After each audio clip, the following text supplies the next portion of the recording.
Hello everyone, welcome to orbit academy. आज हम solve करने जा रहे हैं कुछ पी वाई क्यू जो कि बेस्ड होंगे एक्सरे स्पेक्ट्रम पर। चलते हैं क्वेश्चन वन पर। The shortest wavelength of X-rays emitted from X-ray tube depends upon. X-ray tube द्वारा जो न्यूनतम तरंगदैर्घ्य प्राप्त हो सकता है वह मुख्यतः निर्भर करता है। A, current in the tube, tube में विद्युत धारा पर। बी, एक्सेलरेटिंग वोल्टेज, त्वरण विभवांतर पर। C, nature of the gas in the tube, tube में गैस की प्रकृति पर। डी, नन ऑफ दीज, इनमें से कोई नहीं। तो यहाँ पर जो करेक्ट आंसर होगा वो हमारा होगा एक्सेलरेटिंग वोल्टेज। इसको देखते हैं। अकॉर्डिंग टू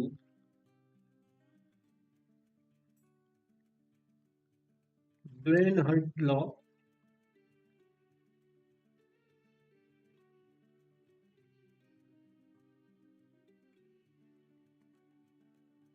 लैम्डा मिनिमम हमारा होता है H C upon E we.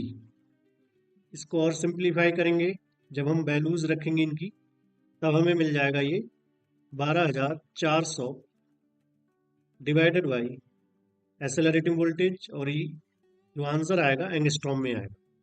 तो यहाँ पर हमारा जो वेवलेंथ है वो डायरेक्टली प्रोपोर्शनल होती है 1 अपॉन एक्सेलरेटिंग वोल्टेज पर। ओके, तो यहाँ से हमें आंसर मिल जाएगा। Question number second. According to the Moseley law, frequency of K alpha line will be. Moseley के नियम के अनुसार के अल्फा लाइन होगी। इसमें हमें फ्रीक्वेंसी निकालनी है, आवृत्ति।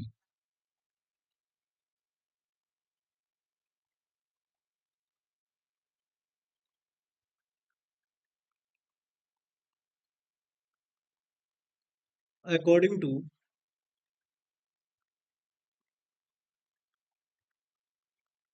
मॉसले लॉ, 1 अपॉन लैम्डा के अल्फा इक्वल टू होता है आर Z-1 का स्क्वायर, 1 अपॉन 1 का स्क्वायर माइनस 1 अपॉन 2 का स्क्वायर। तो यहाँ से हमें मिल जाएगा 1 अपॉन लैम्डा के alpha equal to R Z-1 का स्क्वायर। इसको हम सॉल्व करेंगे, 1 अपॉन 1 1 अपॉन 4 मिल जाएगा। आर Z-1 का स्क्वायर, इसका एलसीएम 4 हो जाएगा। 4 - 1, यहाँ से हमें मिल जाएगा 3 आर Z-1 का स्क्वायर अपॉन 4। ये हो गया 1 अपॉन लैम्डा। दोनों तरफ हम c से मल्टीप्लाई कर लेंगे, c/लैम्डा इक्वल टू मिल जाएगा 3/4 आर सी Z-1 का स्क्वायर। वी नो डैट c/लैम्डा इक्वल टू होता है न्यू, यानी फ्रीक्वेंसी।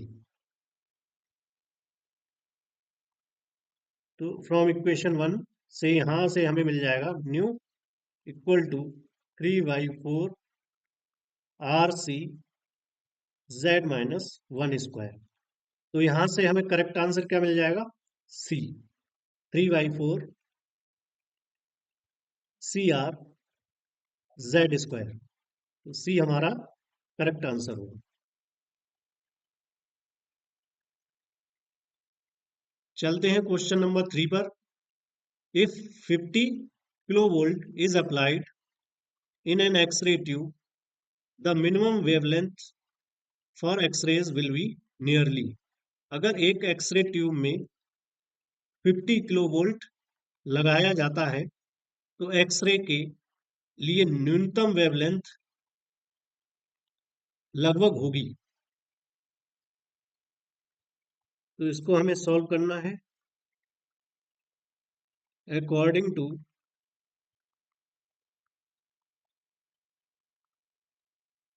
ड्यूएन हंट लॉ,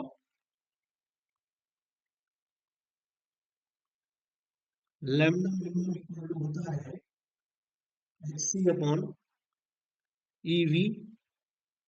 इसको डायरेक्ट लिखते हैं हम, तो 12,400 डिवाइडेड बाई एक्सेलरेटिंग वोल्टेज, और आंसर आएगा हमारा एंगस्ट्रॉम में लैम्डा मिनिमम का।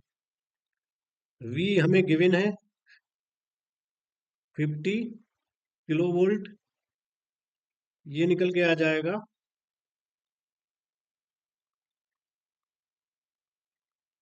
50,000 वोल्ट हो जाएगा ये एक्सेलरेटिंग पोटेंशियल हमारा। लैम्डा मिनिमम इक्वल टू, इसको इक्वेशन 1 मान लेते हैं,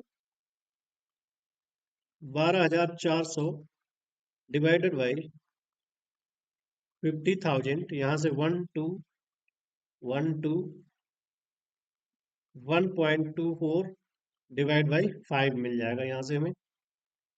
5 2 जा 10, और यहाँ पर 5 4 जा, और सॉल्व करेंगे तो 0.248 एंगस्ट्रॉम में यहाँ से हमें मिलेगा। इसको अप्रोक्सीमेटली हम 2 एंगस्ट्रॉम लिख सकते हैं।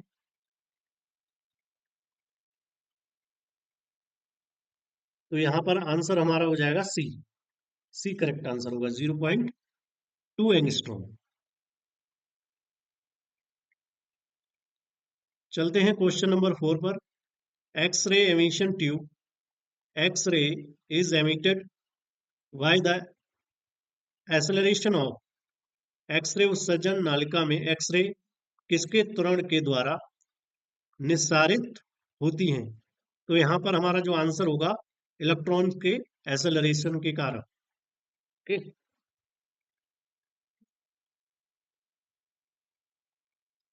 चलते हैं क्वेश्चन नंबर 5 पर।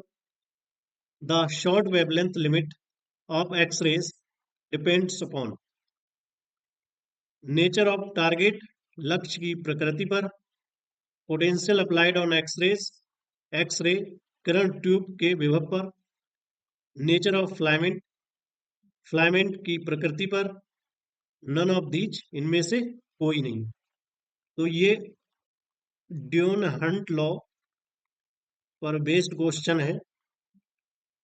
लैम्डा मिनिमम अभी हमने पढ़ा था ये फर्स्ट क्वेश्चन में, S C upon E V होता है। लैम्डा मिनिमम इक्वल टू निकल के आता है 12,400 approximately, divide by accelerating potential, और एंगस्ट्रॉम में आंसर आता है। तो यहाँ पर हमारा जो लैम्डा मिनिमम इनवर्सली प्रोपोर्शनल है अप्लाइड पोटेंशियल की। ओके, तो यहाँ पर जो ऑप्शन बी हमारा करेक्ट होगा। ये क्वेश्चन पॉलिटेक्निक लेक्चरर 2021 में आया हुआ है।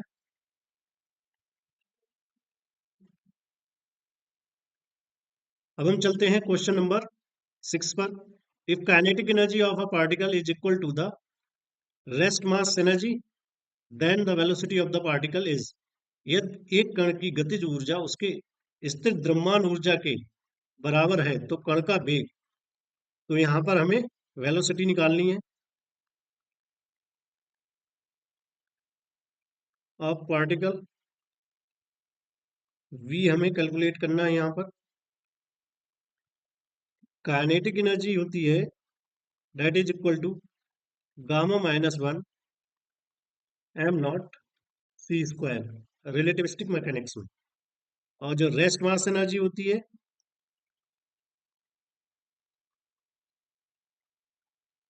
Equal to M naught C square, where gamma equal to होता है हमारा 1/1 - V square upon C square.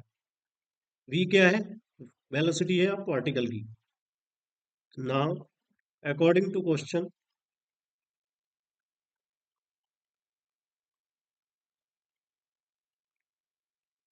Kinetic energy equal to है हमारी रेस्ट मास एनर्जी की, gamma -1 M naught C square equal to M naught C square. तो यहाँ से ये कैंसिल आउट हो जाएगा, यहाँ से मिलेगा 1। Gamma minus 1 equal to 1। यहाँ से गामा इक्वल टू मिल गया हमें 2।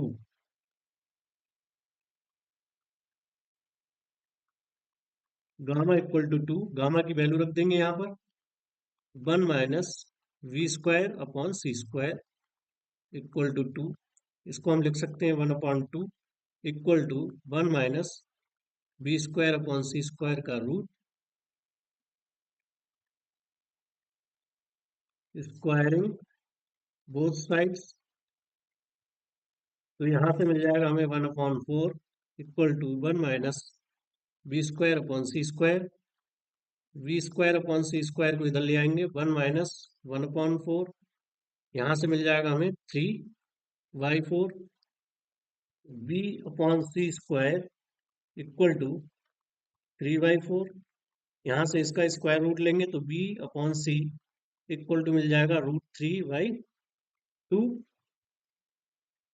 और यहाँ से v इक्वल टू मिल जाएगा √3/2 सी। तो ये हमारा आंसर हो गया। तो यहाँ पर जो ऑप्शन है बी हमारा करेक्ट होगा, √3/2 सी।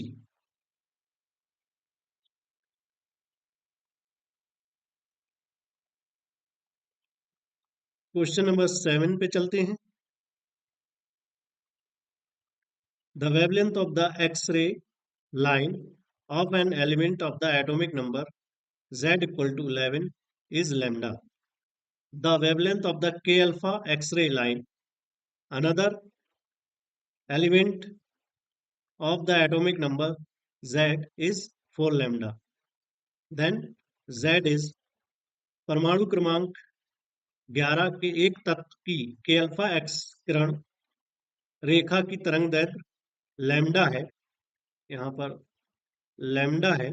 परमाणु क्रमांक Z के दूसरे तत्व की K अल्फा एक्स रे की किरण रेखा की तरंग दैर्ध्य 4 लैम्डा है। तब Z का मान क्या होगा, ये हमें कैलकुलेट करना है, एटॉमिक नंबर। तो यहाँ पर हम V know that 1/λ directly proportional होता है Z-1 के। ओके, ये कौन सा लॉ है? अकॉर्डिंग टू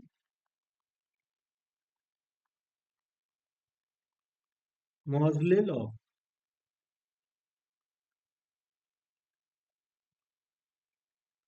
यहाँ पर हमें Z1 इक्वल टू है 11 एंड λ1 इक्वल टू है लैम्डा। Z2 इक्वल टू है Z और λ2 इक्वल टू है 4 लैम्डा। तो यहाँ से हम वैल्यू पुट करेंगे λ1 अपॉन λ2। ये हो जाएगा Z2 - 1 का स्क्वायर और Z1 - 1 का स्क्वायर। तो lambda upon 4 lambda equal to Z-1 का स्क्वायर, नीचे आ जाएगा 11 - 1 का स्क्वायर। तो यहाँ से लैम्डा लैम्डा कैंसिल आउट हो गया। यहाँ से मिल गया हमें 1/4 इक्वल टू Z-1 का स्क्वायर अपॉन 10 का स्क्वायर। तो यहाँ पे मिल गया हमें 1/4 इंटू 10 का स्क्वायर इक्वल टू Z-1 का स्क्वायर। इसको हम लिख सकते हैं 10/2 का स्क्वायर इक्वल टू Z-1 का square, taking square root on both sides. तो यहाँ पर हमें मिल जाएगा 10/2 और ये मिल जाएगा Z-1। इसको हम लिख सकते हैं 5। तो Z-1 equal to 5, Z equal to 5 + 1 equal to आ जाएगा 6। तो यहाँ से जो एटॉमिक नंबर है ये मिल जाएगा हमें 6। तो जो ऑप्शन सी है हमारा, ये करेक्ट हो गया।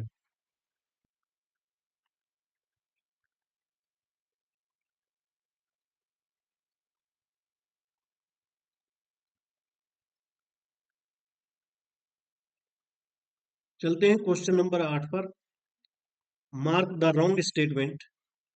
अशुद्ध कथन को चिन्हित कीजिए। Option A, the characteristic X-ray spectrum consist of sharp peaks superimposed on the continuous spectrum।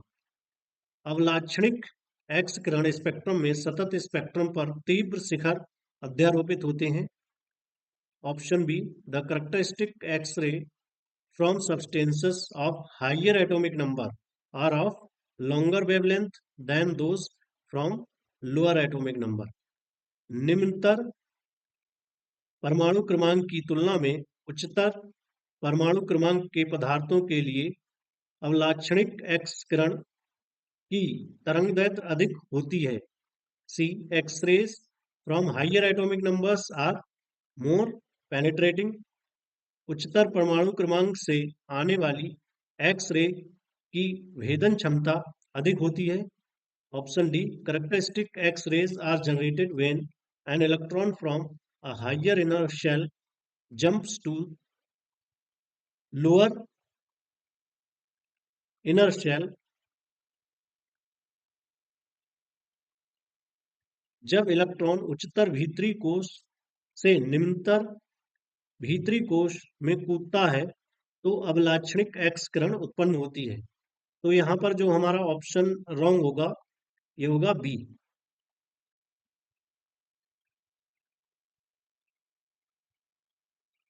इसको हम देखते हैं।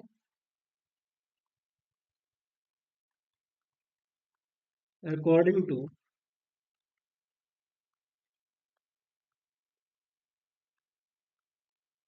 मोज़ले law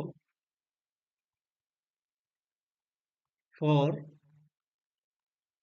characteristic X-rays as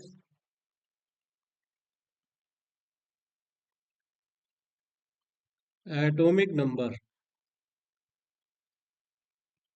Z increases,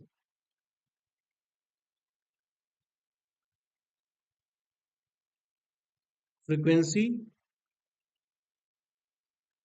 of X-rays increases और wavelength decreases। ओके, यहाँ पर क्या हो रहा है बी में, the characteristic X-ray from substance of higher atomic numbers are of longer wavelength than those of lower atomic number.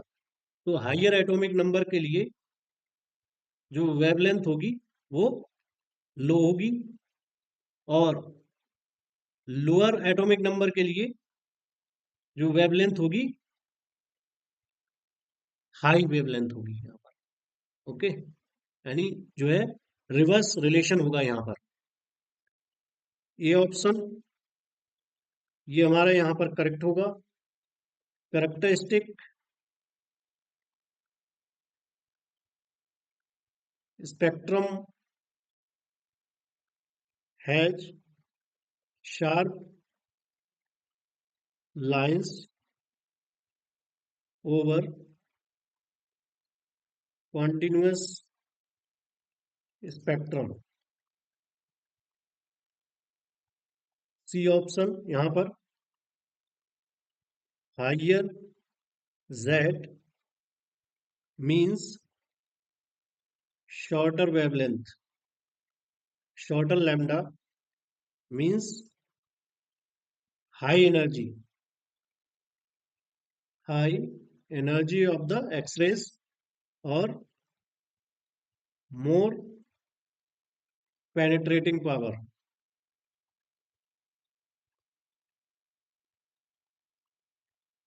Option D, characteristic X-rays are produced by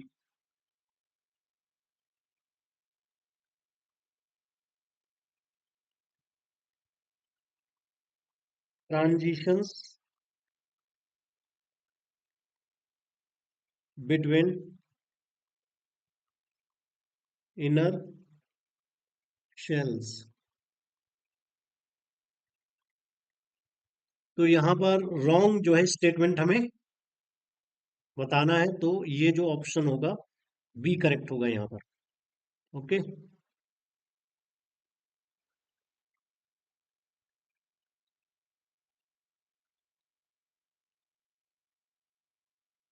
अब हम चलते हैं क्वेश्चन नंबर 9 पर। The source of solar energy is, सौर ऊर्जा का स्रोत है। Option A burning of hydrogen, hydrogen का दहन। बी न्यूक्लियर फिजन रिएक्शन, नाभिकीय विखंडन अक्रियाएं। सी न्यूक्लियर फ्यूजन रिएक्शन, नाभिकीय संलयन अक्रियाएं। D radiant energy received from other solar system, अन्य सौर मंडलों से प्राप्त विकृत ऊर्जा। तो यहाँ पर जो ऑप्शन सी है ये करेक्ट होगा, न्यूक्लियर फ्यूजन रिएक्शन और नाभिकीय संलयन अभिक्रियाएं, ये जो है सोर्स होती है सोलर एनर्जी का। अब हम चलते हैं क्वेश्चन नंबर 10 पर। At the same temperature which of the following will exert maximum pressure. एक ही तापमान पर इनमें से कौन सबसे ज्यादा दबाव डालेगा। Option A gas of classical molecules, classical अणुओं की गैस। B gas of bosons, bosons की गैस। C gas of fermions, fermions की गैस। नन ऑफ द अबव, उपरोक्त में से कोई नहीं। तो यहाँ पर जो हमारा ऑप्शन होगा सी करेक्ट होगा, गैस ऑफ फर्मियान्स। सबसे ज्यादा जो प्रेशर लगाएंगे वो फर्मियान्स गैस लगाएगी, उसके बाद बोसॉन्स गैस, उसके बाद क्लासिकल पार्टिकल्स। इसको हमें याद रखना है। फर्मियान्स क्यों लगाएंगे सबसे अधिक प्रेशर, क्योंकि ये पाउली एक्सक्लूसिव प्रिंसिपल को फॉलो करते हैं और सेम क्वांटम स्टेट को ऑक्युपाई नहीं करते हैं कोई भी दो पार्टिकल्स। तो due two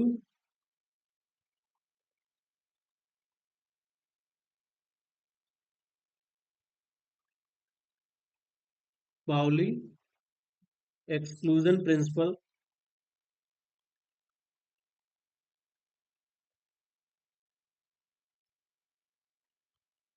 particles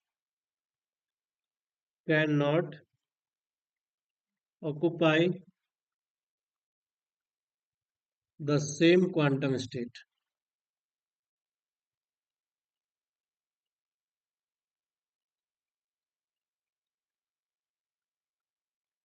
this creates